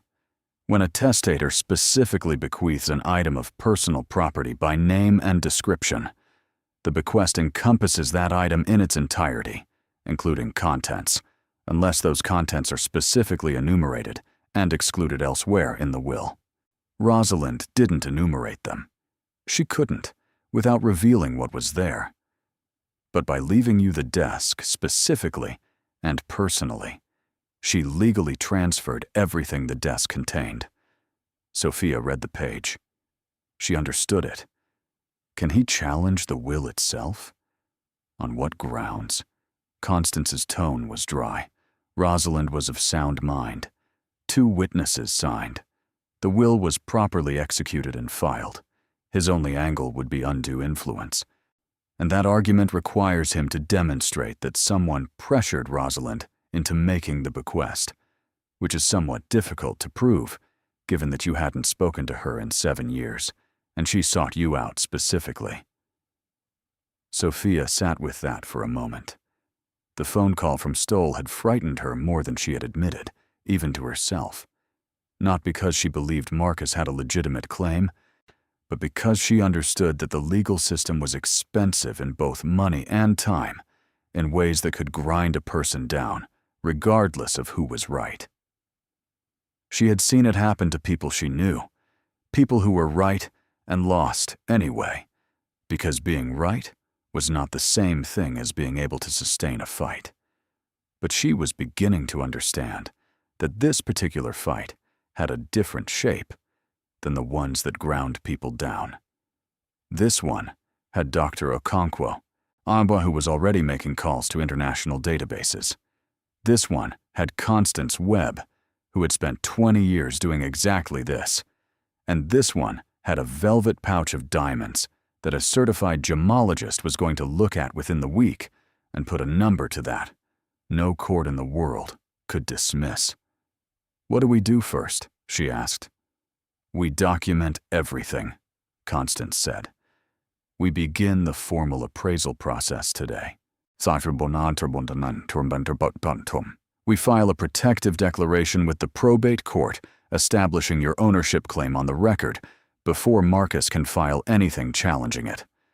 We also begin cooperating with Adaizi's provenance research Because if those objects have identified families with restitution claims, the most legally and morally sound position you can occupy is the one where you are the person who found and disclosed them, not the one where someone discovers them through a legal proceeding. Sofia nodded. There is one other thing. Constance looked at her with the directness that was clearly her default mode. You need to understand that this is going to become visible. Not today, not this week, but when the appraisal is filed and the provenance work generates its findings, there will be institutions involved. There will be press. A discovery of this magnitude, diamonds with a likely Holocaust-era provenance found in a Victorian writing desk in Atlanta, that is a story. Well, I cannot prevent it from becoming a story. What I can do is manage the sequence so that by the time it becomes a story, your position is unassailable. Sofia thought about this. She thought about Lily, about what it would mean for Lily to have this story surround her childhood. She thought about the hotel uniform on the back of the bathroom door, and about Mrs. Benitez watching Lily this morning, and about Patricia, the shift manager, who had given Sofia 2 warnings last year about personal calls during shifts. I understand, she said. Let's begin. The appraisal took 4 days. Dr. Okonkwo's colleague, a certified gemologist named Thomas Argyris, who had trained at the GIA and spent 15 years doing high-value estate appraisals, came to Constance's office with equipment that he set up on the conference table. A professional gem loop, a spectroscopic analyzer, a calibrated scale, a camera with macro capability that photographed each stone from multiple angles. He worked with the methodical patience of someone who understood that his documentation would be the bedrock of a legal structure, and he moved through each of the 6 pouches with an attention that bordered on devotional. Sofia sat in the corner of the conference room on the first day and watched. She had brought Lily's school schedule and her own work schedule and a legal pad on which she was listing things that needed to happen in what order, a list maker like her daughter, both of them making order out of the unruly. On the second day, she didn't watch. She sat in the waiting area outside the conference room and read a library book about the history of the diamond trade, which Dr. Okonkwo had recommended, and which was one of the denser and more troubling things she had read in recent memory. The diamond trade had a history that was not separable from its economics, and its economics had never been separable from the uses people found for portable concentrated wealth in times when portable concentrated wealth was the difference between escape and erasure. She understood better, by the end of the second day, what she was holding, not just as value, but as artifact, as testimony. These stones had been carried by people who understood, with a clarity available only to those already inside a catastrophe, that what you could carry on your person was the only guarantee you had. They had been cut in Amsterdam or Antwerp, bought on streets that no longer existed in the forms they had taken, nor passed from hand to hand through whatever sequence of transactions had eventually brought them to Florida and to the desk of a woman named Eleanor Bellamy, who had never adequately explained how she had come to possess them. On the 3rd day, Dr. Okonkwo called with her first provenance findings. I've matched 2 of the gold bars, she said. The serial numbers were partially obscured, but enough remained for comparison against the ERR database. They were listed as confiscated from a family named Goldschmidt, Heinrich and Miriam Goldschmidt, Hamburg, 1938. The family was deported in 1941. No known survivors. Sofia said, no survivors at all. No direct survivors from that branch. There are records of a son, Ernst, who emigrated to Argentina in 1936, before the deportations. There may be descendants. I want to find them, Sofia said. Whatever the process is, I want to begin it. Dr. Okonkwo was quiet for a moment. That is the right response, and she said, in a tone that suggested she had not always received the right response. The diamonds are harder to trace, Most of the cut stones predate marking systems, and the rough stones have no documentation at all.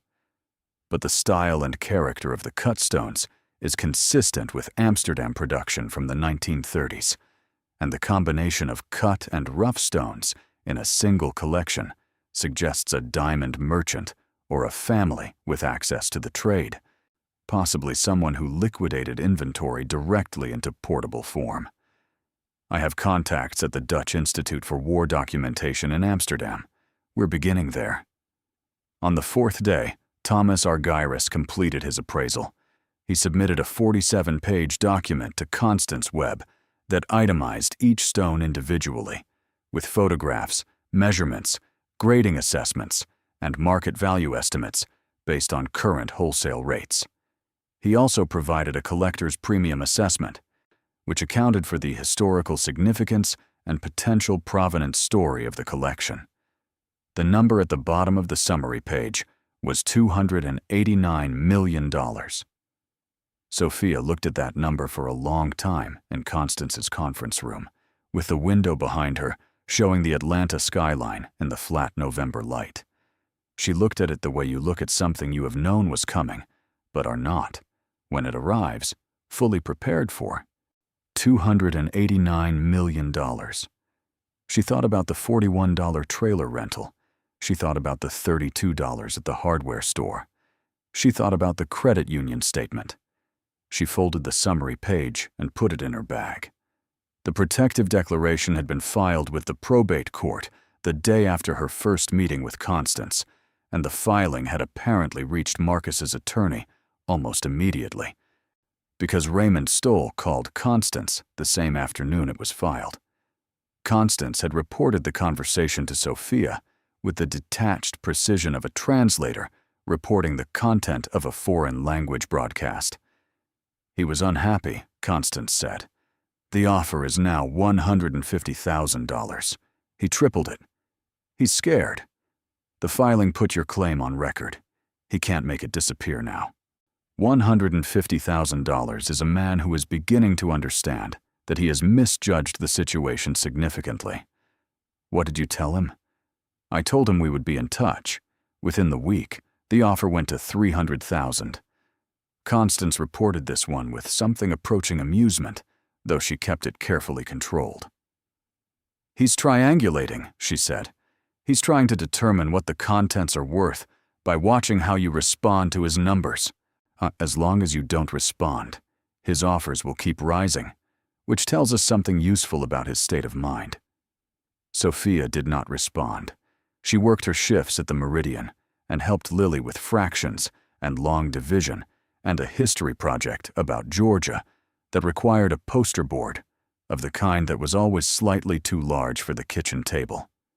She called her mother in Tampa on Sunday, as she always did, and said nothing about what was happening because her mother, a woman named Carmen, who had spent 40 years watching things she loved disappear, did not need another thing to be anxious about until there was something solid and certain to replace the anxiety.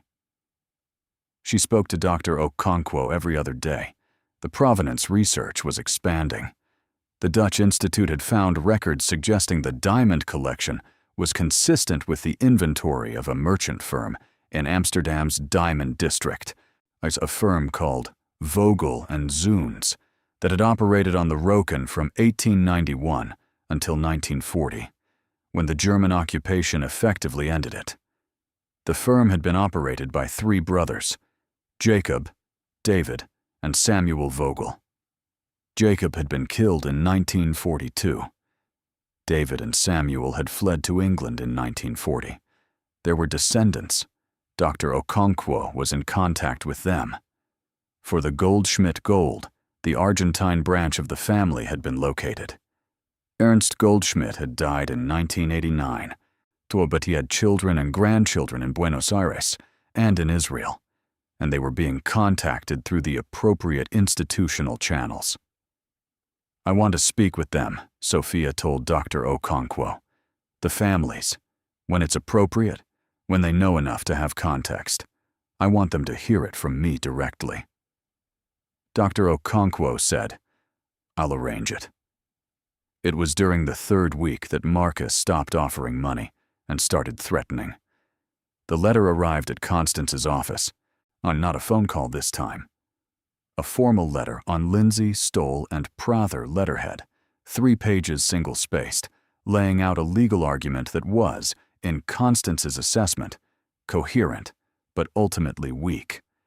It claimed that the estate had been improperly executed, that the writing desk had been deliberately undervalued by a complicit appraiser, and that the contents of the desk, which the letter acknowledged for the first time explicitly, were believed to include items of significant value, constituted estate property improperly transferred. It cited 3 Florida case precedents and threatened to seek an emergency injunction freezing all assets, pending a full re-examination of the estate proceedings. Constance read it and set it down and looked at Sofia. "He knows," Sofia said. "He knows something is there. He doesn't know what or how much. But he's gone to lawyers who are good enough to construct a theoretical argument." She paused. "None of it will ultimately succeed. But the injunction filing, if he does it, will take time to fight. Time we'd rather not spend. How do we stop him from filing?" "We don't." Constance's voice was level. "We let him file if he's going to file, and we defeat it quickly and completely with the documentation we have. A protective declaration, a certified appraisal of record, and a provenance process already engaged with international institutions. That's a wall he cannot climb. But I want to do one more thing first." "What?" "We go public." Sofia looked at her. "Not with everything. Not yet. But I have a contact at the Atlanta Journal-Constitution, an investigative reporter named Delia Marsh, who covers estate and probate law. I want to give her the outline of the story. A Clearwater woman who left a Victorian writing desk to a struggling Atlanta single mother. The desk appraised at $200. The discovery of a significant hidden collection, and the ongoing provenance research connecting the objects to Holocaust-era displacement." Constance paused. "We give her enough to run a story that establishes the public narrative before Marcus can define it. Once the story is out, with you as the protagonist and the provenance work as the moral core, his legal challenge doesn't just fail legally, it fails publicly. Nobody wants to be the man contesting a Holocaust restitution story in the press." Sofia was quiet for a moment, as she thought about what Constance had said the first day about visibility, that she couldn't prevent the story from becoming a story. She had known since then that this moment was coming. She had been living in the quiet before it. She had used the quiet as well as she could to get the appraisal done, to get the provenance work started, to get her legal position solid. So she had used the quiet to let Lily finish her history project about Georgia, and to make Sunday calls to her mother, and to push the cleaning cart down the 8th-floor hallway of the Meridian for 3 more weeks, without anything changing visibly. Now the quiet was over. "Tell her the story," Sofia said. Delia Marsh was the kind of journalist who went very still when she was listening, who held her phone at a precise angle, and whose questions were short and pointed, and built on each other with the logic of someone constructing a proof. She met Sofia at a coffee shop near the Georgia State campus, at a corner table that Delia clearly chose for its sightlines, and she listened to Sofia tell it one more time. The telling was cleaner than it had ever been now. The essential shape of it had fully emerged. A woman who had nothing, who had been offered the one thing nobody else wanted, who had sat with it until she understood it, and who had found inside it not just wealth, but a responsibility that money alone could not satisfy. The story ran on a Thursday morning, 11 days after Delia and Sofia's first meeting. It ran in the Journal-Constitution online edition at 6 in the morning, and in print the same day. And Delia had done the thing that good journalists do when they have a good story. She had reported it fully and without sensationalism, letting the facts carry their own weight. The headline was, "Atlanta hotel worker inherits relative's broken desk. Discovery inside. Links to WWII era diamond collection." The subheading read, Provenance research underway as Georgian woman seeks to return portion of $289 million fine to displaced family's descendants.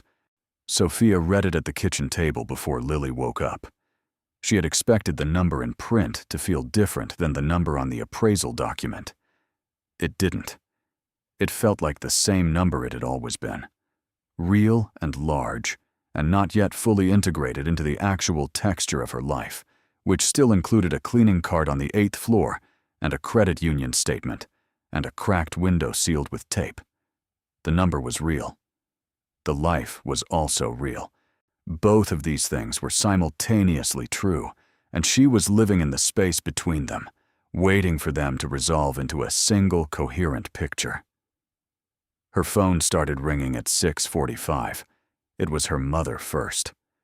Carmen Reyes had clearly been awake already, or had been woken by a cousin who had seen the story online, and her voice carried the particular quality of a woman who has been frightened and relieved and frightened again, all within the space of a few minutes. Sofia. Sofia, I'm reading this. Is this you? Yes, Mama. This is real. The desk, the diamonds. Yes, Mama. A pause that contained several decades of compressed history. And you're safe? You're okay? We're fine. We're completely fine. Another pause. Why didn't you tell me? Because I needed it to be solid before I said it out loud to the people who matter. Sofia pressed the phone against her ear. You're the first call I'm getting that matters. Her mother cried briefly and efficiently, and then composed herself and said, You need to eat something, and then said it again in Spanish, which was what she did when she needed an emotion to be contained in something practical. After her mother, the calls came steadily for most of the morning. Cousins, co-workers, a high school friend she hadn't spoken to in 6 years. Constance called to report that Raymond Stoll had not filed the injunction and had stopped returning her calls. Dr. Okonkwo called to say that the story had reached the Vogel family descendants in London, who had been contacted through the Dutch Institute, and who had called the Institute that morning with a response that Dr. Okonkwo described as deeply moved. And then Marcus called. Not his lawyer. Marcus himself directly, the way he had called before Stoll became involved. His voice was different from all the other versions of it she had heard. Not the comfortable bourbon glass version, not the formal legal pressure version, not the conciliatory $50,000 version. This version was stripped of all its professional coatings. This was just a man who had not gotten what he expected and was trying to find the angle. Sofia, his voice was tight, controlled in the way that things are controlled when they are close to not being controlled. You went to the press. I answered a reporter's questions. Sofia was at her kitchen counter. Lily had gone to school. The apartment was quiet and still. Do you understand what you've done? He let the question sit for a moment. My family's name is in that story. Rosalind's estate is in that story. You've turned a private matter into a public spectacle. The private matter is $300 million in Holocaust-era provenance, Marcus. We don't know that's what it is. We don't know the provenance is what that professor claims. He was choosing his words carefully now, or trying to. You moved too fast. You went to the press before any of this was verified, and now there are journalists calling my house and my office. You filed a legal challenge claiming the contents of the desk belonged to your estate. I was protecting legitimate estate interests. You offered me $50,000 for a desk that your appraiser valued at $200,000, Sofia said. And then $150,000. And then $300,000. You were trying to acquire something you suspected was valuable without understanding what it actually was or where it came from. Silence on the line. The silence of a man recalibrating. What do you want? He asked finally. The question arrived without its social coatings. What do you want from this? Sofia looked at her kitchen wall, at the calendar, at the flagged bills. at the cracked window sealed with tape. "I want the legal challenge withdrawn," she said. "Today, I want a signed statement from your attorney confirming the bequest is not contested."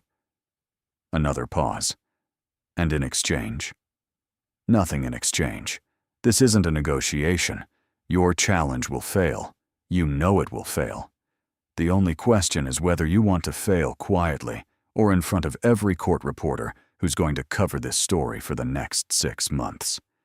She could hear his breathing. She waited. "I'll have Stoll send the paperwork," he said. He hung up without a farewell, but without the performance of pleasantness that had always characterized his speech before this.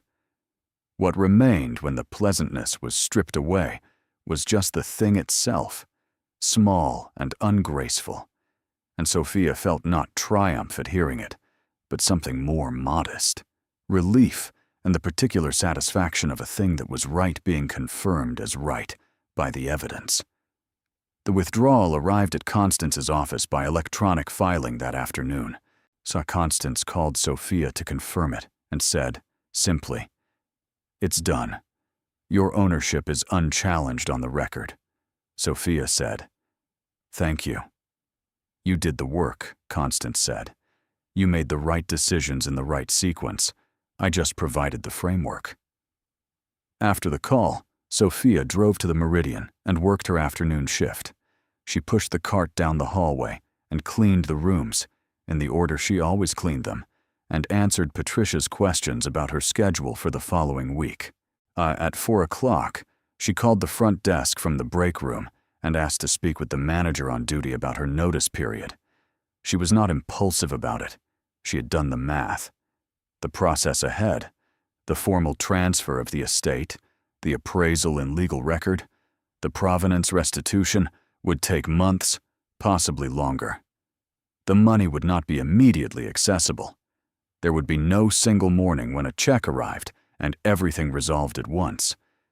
It would happen in stages, through processes that were careful and deliberate, as all the important things in this story had been. But she could see the stages now. She could see the shape of the path, and the path did not include the 8th floor of the Meridian Hotel for much longer, and there was no value served by pretending otherwise. The manager on duty was a young man named Trevor, who had started 3 months ago, and was still slightly frightened of Patricia, which was sensible. And Sofia told him she was giving her 2 weeks' notice and thanked him for the 2 years she had worked there. He looked startled in the way people look startled when someone calm delivers news calmly. He said he was sorry to lose her.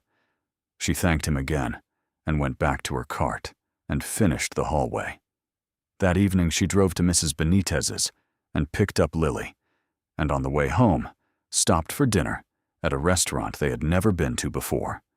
A real restaurant, not a chain, so the kind with cloth napkins and a candle on the table. Lily looked at the menu with the expression of someone encountering a foreign language for the first time. "We can order anything?" she asked. "Anything," Sofia said. Lily ordered the pasta with the truffle sauce because it was described in the menu as what the chef is most proud of, and because Lily had the instinct of someone who understood that there was wisdom in trusting a person's best work. Sofia ordered the same thing. They sat across from each other in the candlelight, and the pasta was very good, and Lily talked about her history project, and about a girl at school named Josephine, who had offered to be her partner for the next group project, which was significant in the way school friendships are significant at 8 years old, containing within them the possibility of a world wider than the one that currently exists. Sofia watched her daughter talk and thought about Rosalind at a Florida auction house in 1987, on standing in front of a row of damaged furniture and finding the one piece that nobody else had found. She thought about what it meant to see something that everyone else had dismissed. She thought about the particular form of trust Rosalind had placed in her, not trust in Sofia's financial savvy or her legal sophistication or her knowledge of Victorian furniture, none of which she had possessed. trust in something more basic. Trust that Sofia would not be ruined by what she found. On trust that she would do right by it. You would know what to do with it. The doing was not finished. The provenance research was ongoing. The legal transfer of the estate assets would take months of institutional process. The conversations with the Vogel family descendants in London and the Goldschmidt family in Buenos Aires and Israel were just beginning. Conversations that would be among the most significant of her life. Conversations she approached with a humility that the situation required. She was the current custodian of things that had traveled through a century of catastrophe to arrive in her kitchen, and the question of what that custodianship meant was not simple and would not be resolved quickly. But the month after the story ran, Sofia flew to London with Lily. Constance had come with them, and Dr. Okonkwo, and the trip had been arranged by the Dutch Institute with a care that reflected their understanding of what this meeting was. When they met the Vogel family descendants in a conference room at the Institute's partner organization in London. And there were 3 of them. A man named Daniel Vogel, 68, who was Samuel Vogel's grandson and who had grown up in London and built a life as a civil engineer. His sister Hannah, 62, who worked in education. And their cousin Miriam, 55, who had flown in from Amsterdam for the occasion and who bore, according to Daniel, a striking resemblance to photographs of his grandmother Ruth. Sofia had thought about what she would say on the flight over, through the night hours above the Atlantic, while Lily slept, reclined beside her, and the plane made its long curve toward dawn. She had prepared words and then discarded them, because the words that were prepared in advance were usually the wrong words for the moment they met. She had decided, in the end, to simply be present in the room and let whatever was true be said. When she sat across from Daniel Vogel in that London conference room, she looked at him for a moment, at the civil engineer's hands, at the careful expression of a man who had been told that something lost a very long time ago had been found. And she said, "I'm sorry it took this long." Daniel Vogel looked at her. He was quiet for a moment, and in the quietness, his face moved through several expressions in quick succession, none of which was what Sofia had expected. Not anger, not grief, not the complicated relief of someone receiving back something they thought was permanently gone. What crossed his face was something more like recognition, like something had been named that he had long known but never heard said directly. The restitution process for what could be verified as belonging to the Vogel family, a portion of the diamond collection, on those stones consistent with Amsterdam cutting practices of the relevant period and matched against what fragmentary inventory records remained, would be handled through the established international frameworks. Sofia had known from the beginning that this portion of the collection was not hers to keep, and she had structured her cooperation with the process accordingly. Constance had ensured that the restitution was handled in the way that reflected both legal requirement and moral clarity, and that the portion of the collection whose provenance could not be established, which was the larger portion, the rough stones and the stones, with no surviving documentation, remained with Sofia by legal right. For the Goldschmidt gold, the process was different. The bars were definitively identified, the family definitively located. Sofia met with the Buenos Aires branch of the Goldschmidt family through a video call arranged by Dr. Okonkwo, in which she sat at her kitchen table in Atlanta, the tote bag no longer sitting behind the winter coats. It was in Constance's secure storage now. And she spoke with a woman named Rosa Goldschmidt, who was 81, and had the quality of very old people who have seen so much that they are no longer surprised by anything, but retain the capacity to be moved. Rosa said, "Ernst never spoke of what he left behind. He said there was nothing left." She paused. "It turns out he was wrong." Sofia said, "I want to return the bars to the family. I've spoken with my attorney. and it's possible within the framework that's been established. Rosa was quiet for a long moment. Then she said, "That money would go a very long way for certain foundations we support, for education, for memory work." She used the phrase memory work the way specific communities use specific phrases, with the weight of long practice and clear purpose behind it. "That is exactly what should happen with it," Sofia said. It was not a transaction. It was not a resolution that tied everything up in a clean bow and declared the past addressed. The past wasn't addressable in that way. What it was a step, a deliberate, informed step, taken by a person who understood what she was holding and chose to hold it responsibly. That was what Rosalind had needed from her. Not a solver, not an heir in the financial sense. A custodian who understood that custodianship of certain things means knowing when to hold and when to release. And 6 months after the Journal-Constitution story ran, Sofia sat at a desk of her own. Not the Victorian desk. That was in the corner of the living room now, fully restored by a furniture conservator Dr. Okonkwo had recommended. The cracked panel repaired, the veneer relaid, the brass fittings cleaned to their original warm gold. The green leather of the writing surface replaced with new leather in the same shade. It sat in the corner, and it was beautiful, genuinely beautiful. And people who came to the apartment commented on it, and Sofia said thank you. It belonged to my great-aunt. The desk she sat at now was practical and plain, positioned in the second bedroom of an apartment in Decatur that was large enough to have a second bedroom and quiet enough to think in. Lily had a room that did not share a wall with the neighbors. The window above the kitchen sink did not have a cracked corner. The light in the kitchen worked. She was working on the proposal for the foundation. The foundation had been Constance's suggestion, initially, and Dr. Okonkwo's, and eventually Sofia's own, arrived at through the particular process of doing something until you understand what it is. The foundation's purpose was provenance research, specifically funding the ongoing research that reconnected displaced objects of value with the families they had been separated from. The work that Dr. Okonkwo did, the work that the Dutch Institute did, the work that a dozen other organizations around the world did with insufficient funding and in relative obscurity, that work would have a new source of support.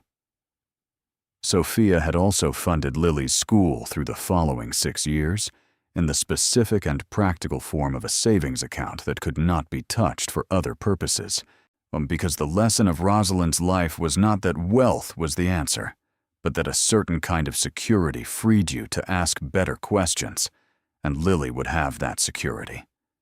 And she had done one more thing. She had found the names of 4 women she knew from her building and from the hotel. Women who were where she had been, carrying the weight of single parenthood without adequate resources, without margins, without the room to breathe that margins provide. She had not given them money directly, because she had thought carefully about what Rosalind's test had been and what it meant, and had concluded that Rosalind had been right, that money given too simply could undo more than it repaired. Instead, she had set up a fund administered by a local nonprofit, one that paid the specific practical bills that created the most pressure: rent, medical, child care, and gave the recipients something she had never had in the years when she needed it most: enough space to think clearly. She didn't name it after herself. She named it the Vance Reyes Opportunity Fund because it belonged to both of them, to the woman who had found the desk and the woman who had known what to give her. The proposal was nearly finished. She saved it and pushed back from the desk and walked to the kitchen and made coffee and stood at the window. Lily was in her room working on something. Sofia could hear the particular quality of Lily's working silence, which was different from her sleeping silence and different from her playing silence, a focused, productive quiet that she hoped would be with her daughter for the rest of her life. She thought about the parking lot at the Eastgate Arms on an October morning, herself on the floor of a trailer with a flashlight and a putty knife. She thought about the specific smell of the air that had come out of the hidden compartment when the panel slid back. Dry paper and machine oil and that other thing. The mineral-clean, cold smell of something that had been sealed away for 50 years and was finally breathing again. She thought about Rosalind at 1987, at the Bellamy estate auction, while walking past rows of furniture until she stopped at one particular piece and felt what Sofia had felt in the corner of the study. The sense of something with more depth than its surface suggested. She thought about the velvet pouch in her palm in the early morning light. The weight of it. The moment just before she understood what she was holding, when all the pieces were present and the pattern had not yet assembled itself, and when the world was full of the kind of possibility that only exists in that space between not knowing and knowing. She thought about Lily in her red school bag, carrying a lunch Sofia had packed, walking toward a school that was good and safe and paid for. Walking toward a future that had more room in it than the one they had been living in before a letter arrived in a bone-colored envelope, wedged between a water bill and a coupon circular. The coffee was done. She poured it into the same mug she had always used, the one with the chipped handle that she had not thrown away, because it was still perfectly functional. Because she was still, at her core, a person who did not discard things that still had use in them. She took the coffee back to her desk and opened the proposal and read what she had written, and she found it was almost exactly right. A few adjustments, a few lines that needed to say more precisely what she meant. Outside, the Atlanta morning was doing what Atlanta mornings did in April, filling up with the particular layered green of a southern spring, everything insisting on growth with a cheerful single-mindedness that was, after a winter, genuinely welcome. Birds in the trees along the street, pale light making its way between buildings. She thought about all the stories in the world that went untold because the right person didn't open the right envelope, on all the things sitting in the back of storage units and in the corners of estate sales and in the drawers of writing desks that everyone had agreed were worthless, waiting for someone patient enough to press in the right place. She thought about how few things were actually worthless, how most things written off as worthless were simply waiting for the person who had the patience to understand them. Sofia Elena Reyes set her coffee down and picked up her pen and finished what she had started. Entendiano. Thank you so much for watching until the end. If you loved this story, check out the other videos on your screen now. I think you'll really enjoy them. And don't forget to subscribe if you haven't already. See you in the next story.